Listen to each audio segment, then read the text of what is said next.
Salut tout le monde! Avant de commencer la vidéo, je tiens à préciser que celle-ci sera en audio.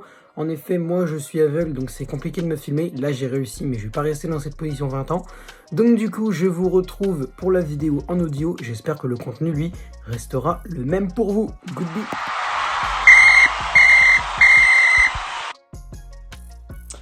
Yo tout le monde, c'est le football à l'aveugle. On se retrouve aujourd'hui pour une nouvelle vidéo. Et aujourd'hui, on va s'intéresser un peu au PSG. Pendant cette période de trêve internationale, les médias du coup posent des questions aux joueurs parce que c'est un petit peu ce que font les médias. C'est un petit peu leur activité principale de poser des questions aux joueurs et d'informer les gens. Bon, en abusant un petit peu des fois beaucoup, hein, beaucoup quand même, hein.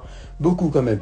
Mais bref, donc à la sortie de Italie-Suisse vendredi soir, terminé sur le score de 1 but partout que j'ai regardé entre filets, les médias, donc ça s'appelle, c'est TNT Sport, je sais même pas si c'est un journal suisse ou un journal italien, je n'en sais rien, qui a donc interviewé Gianluigi Donnarumma, l'actuel gardien du PSG, par rapport à sa concurrence avec le gardien international du Costa Rica, Keylor Navas, qui lui aussi est numéro 1. On ne sait pas vraiment qui est le premier et qui est le deuxième.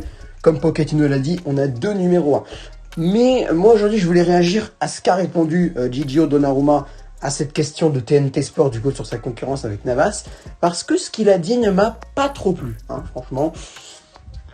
C'est un peu mal passé par rapport à ça, déjà que j'avais un avis assez tranché, comme beaucoup de monde, hein, de toute façon. Sur l'arrivée de Donnarumma à Paris, j'avais un peu un avis assez tranché là-dessus.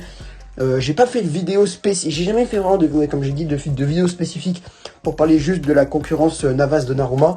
Mais là, ce sera la première et j'espère que ce sera la seule. Donc, on va voir. Donc, ce qu'a dit Donnarumma, donc ça a dit, ça n'entrave pas mes performances, mais c'est sûr que ce n'est pas facile. Comme vous l'avez dit, je suis un titulaire et rester sur le banc moi j'ai pas retenu absolument tout ce qu'il a dit, mais n'est pas quelque chose que je préfère. Il a dit mais je reste calme et je suis sûr que la situation va se résoudre d'elle-même. Voilà. Donc il y a un truc que j'ai oublié de dire dedans, que je vous mettrai la déclaration en commentaire épinglé. J'ai un peu oublié j'ai essayé de la prendre par cœur, mais j'ai un peu zappé quelques phrases, mais bon, c'est pas grave. En tout cas, je vous la mettrai en commentaire épinglé quelques minutes après la sortie de la vidéo. Alors, du coup, pourquoi ça me plaît pas? Déjà, premièrement, parce que il dit que la situation va se résoudre d'elle-même, ce qui fait qu'il espère que ça va changer, qu'il trouve que ce n'est pas normal la situation actuelle. Et ben franchement, moi je suis pas d'accord. Pourquoi je suis pas d'accord? Parce que le mec est arrivé au PSG à l'été. Il était à peu près bien quand même à l'AC Milan. Je ne connais pas vraiment les circonstances de son départ d'Italie. Tout ce que je sais, c'est que il a pas prolongé là-bas. Mais je sais pas pourquoi, s'il a pas reçu d'offre ou s'il voulait pas, j'en sais rien. Je n'en sais rien. En tout cas, tout ce que je sais, c'est qu'il n'a donc pas prolongé à l'AC Milan et qu'il est arrivé au PSG. Alors que je pense qu'il avait, d'autres offres, je sais pas, mais d'autres possibilités, je pense. Il y a d'autres clubs il y aurait d'autres clubs, surtout après sa performance magnifique à l'Euro, qui auraient sauté sur l'occasion. Et là, ça a été le PSG. Donc là, il va se plaindre du coup que c'était pas normal et que ça devrait changer. Alors, donc le mec, il est arrivé au PSG pendant l'été et il n'a pas regardé la situation du club. Moi, je suis lui. Je me dis, putain, il faut que je sois titulaire vraiment à beaucoup de matchs et tout. Je suis vraiment un gardien en devenir, il faut que je m'améliore encore plus. Très bien, pas de problème. Donc, moi, je vais regarder qui y a à Paris et je me dis, il y a Navas, c'est chaud, quoi. J'ai pas envie.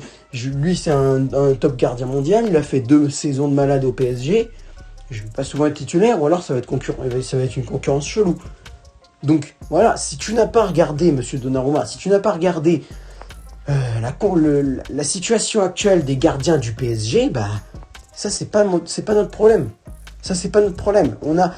Tu as bien vu, il a dû pas regarder, je sais pas, mais tu as bien vu que à Paris, on avait un top gardien mondial appelé Keylor Navas.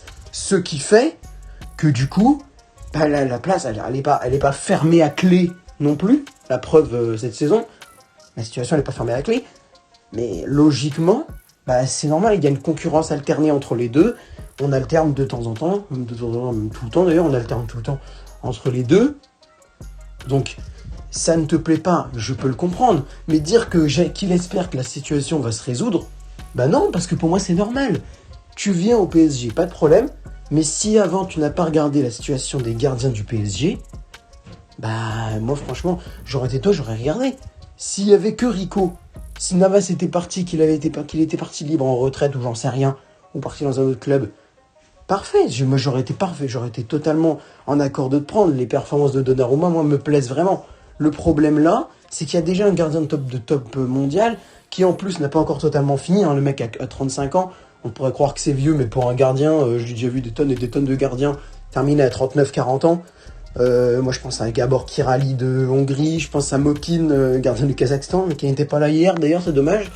Je pense à El Adrari, je crois, le gardien qui s'appelait, il avait 45 ans, lui. Neuer, qui en a 36. Caballero, qui en a 38-39, qui est à Chelsea. Buffon, qui en a 41. Voilà, t'as des tonnes de gardiens comme ça, qui sont vieux. Donc Navas n'a pas encore terminé sa carrière. Et le fait de rester au PSG, ben, vous le voyez bien, cette saison, les performances de Navas au PSG sont franchement, et quand je dis pas dégueulasse, c'est un euphémisme. C'est vraiment méga bien. Alors, est-ce que c'est mieux que la saison dernière? Non, c'est pas forcément mieux. Je dirais que c'est pareil. Peut-être que c'est moins bien, un petit peu moins bien, à 5% moins bien, mais vraiment de très peu. Et puis, de toute façon, c'est parce qu'on n'a pas encore vraiment vu Navas face à des gros en Ligue des Champions. Donc, on peut pas vraiment juger sur ça. Après, et en Ligue 1, moi, je trouve que c'est des performances totalement acceptable, voire même plus qu'acceptable de la part de Navas. Donc, monsieur Donnarumma, je suis désolé, non, cette situation ne doit pas changer. Si tu n'as pas été regarder la situation des gardiens de Paris, eh ben, tu peux pas venir pleurer. Parce que c'était à toi de décider. S'il est venu pour l'argent, là, il peut être venu pour l'argent, pas de problème, je m'en fous totalement. Il fait ce qu'il veut, il vient pour l'argent, il vient pas pour l'argent, je m'en fous totalement. Mais derrière, tu viens pour l'argent, assume-le. Voilà.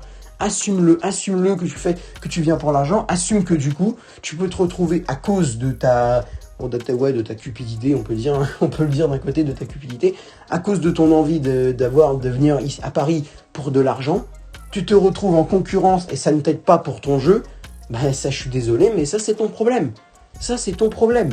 Le PSG, ils ont déjà un gardien top mondial. Après, je sais que le PSG n'a pas géré non plus. Hein. Je vois pas pourquoi Leonardo va chercher Donnarumma alors qu'il a déjà Navas. Ça, c'est un problème de recrutement qu'on va pas devoir régler parce que je suis pas dans les instances du PSG.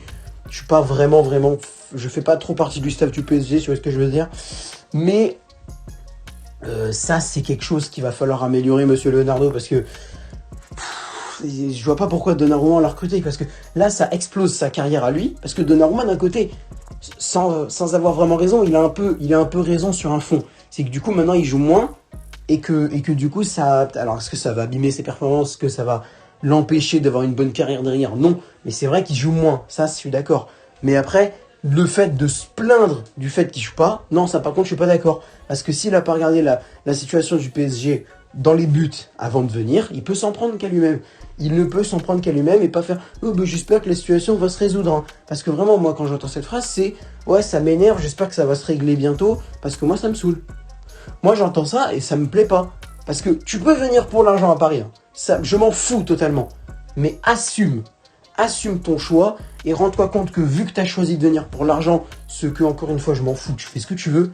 Mais si tu as choisi de venir pour l'argent, eh ben, dis-toi que, étant donné que tu n'as pas regardé la situation dans les buts du PSG, tu peux te retrouver en concurrence de ouf avec Navas. Et surtout que Navas, en soi, on aurait pu au début de la saison se dire « Ouais, il y aura une grosse concurrence et puis Navas va commencer à perdre du galon et tout. » Même pas. Navas, comme j'ai dit, il fait des performances magnifiques, même cette saison. Donc il ne perd pas en valeur, Navas. S'il avait commencé à perdre en grade et puis faire de moins en moins de bonnes performances, j'aurais pu dire ok, Donnarumma, vas-y, mets-toi dans les buts et puis basta. Hein. Même pas. Là, Navas, il reste à son même niveau. Et si Donnarumma n'a pas été regardé, je crois que cette phrase-là, j'ai répété 8-9 fois. En tout cas, voilà, c'est tout ce que j'avais à dire. S'il n'a pas été regardé les situations du PSG avant de venir, c'est son problème.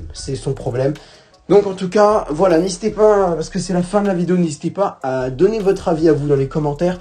Qu'est-ce que vous en pensez de la déclaration de Donnarumma? Du coup, je vais la mettre en commentaire épinglé. N'hésitez pas aussi à partager la vidéo si elle vous a plu avec les fans de Didio Donnarumma.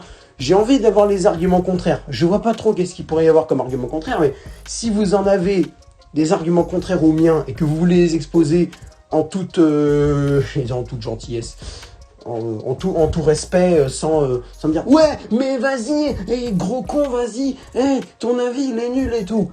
c'est bon, je vous répondrai pas, je vous bloquerai, je vous supprimerai et c'est réglé. Mais par contre, si vous avez des arguments opposés aux miens et que vous les donnez en mode « Ouais, mais ce que t'as pas compris, c'est que voilà, tu sais, machin, lui, machin, voilà. » Ok, pas de problème, je discuterai avec vous, il n'y a pas de blême. Par contre, ceux qui viennent juste pour dire « Ouais, je suis pas d'accord, supprime ça, n'importe quoi, tu racontes que de la merde. » C'est bon, laisse tomber. On s'en va. N'hésitez pas aussi à liker la vidéo si elle vous a plu et à vous abonner en activant la cloche de notification. Je remercie aussi tous ceux qui se sont abonnés à la chaîne YouTube récemment. La vidéo France-Kazakhstan, alors elle a pas explosé à mon échelle de petit youtubeur, elle a un peu explosé, c'est vrai. Donc merci à vous tous d'avoir regardé ces vidéos. J'ai reçu des tonnes de commentaires sympas hier, donc merci à vous tous. Si vous avez d'autres vidéos... Ah oui d'ailleurs, avant de terminer, parce qu'on a un peu le temps, dans une vidéo, de toute façon on a tout le temps du monde, hein. Je pourrais vous raconter une histoire sur Choupi, j'aurai le temps. Mais évidemment je vais pas le faire parce que j'ai pas tellement envie de parler de Choupi, ça ne m'intéresse pas. Bref, du coup, si vous avez des questions par rapport à mon handicap et que vous avez envie de les poser dans les commentaires, alors... Vous pouvez, mais d'abord, je vous conseille d'aller regarder une vidéo qui est dans ma page d'accueil. C'est la toute première vidéo, alors en gros la vidéo bande-annonce quoi. Avant de voir toutes les autres vidéos, dont celle-là et puis dont France-Kazakhstan machin. Normalement, il y a celle-là qui s'appelle « Je réponds à vos questions sur mon handicap ». Donc, n'hésitez pas à aller la regarder. Et si jamais, après l'avoir regardé, vous avez encore d'autres questions auxquelles je n'ai pas répondu dans le truc, à ce moment-là, oui, vous pouvez envoyer un commentaire pour que je vous y réponde. Bref, voilà, c'est la fin de la vidéo. Merci de m'avoir écouté et je vous retrouve bientôt pour de nouvelles vidéos et de nouveaux lives. Le programme des lives, je ne l'ai pas encore totalement décidé, mais en soi, il n'est pas vraiment officiel, mais il est quand même bien dessiné. On aurait Lille-Monaco vendredi 21h, PSG-Nantes samedi 17h, et dimanche, j'ai pas encore décidé ce que je ferai. Après, Lille-Monaco, je sais pas, parce que peut-être que j'aurai envie de me reposer le vendredi et tout, parce que j'aurai eu oral blanc la semaine, donc oral du bac blanc la semaine, donc peut-être pas. Mais en tout cas, samedi, PSG Nantes, c'est presque sûr. Si je n'ai rien prévu le samedi, normalement, je ferai le match du PSG, et puis je verrai dimanche qu'est-ce que je ferai. Voilà, en tout cas, c'est la fin de cette vidéo, c'est la 3e fois que je le dis, donc je vous dis ciao.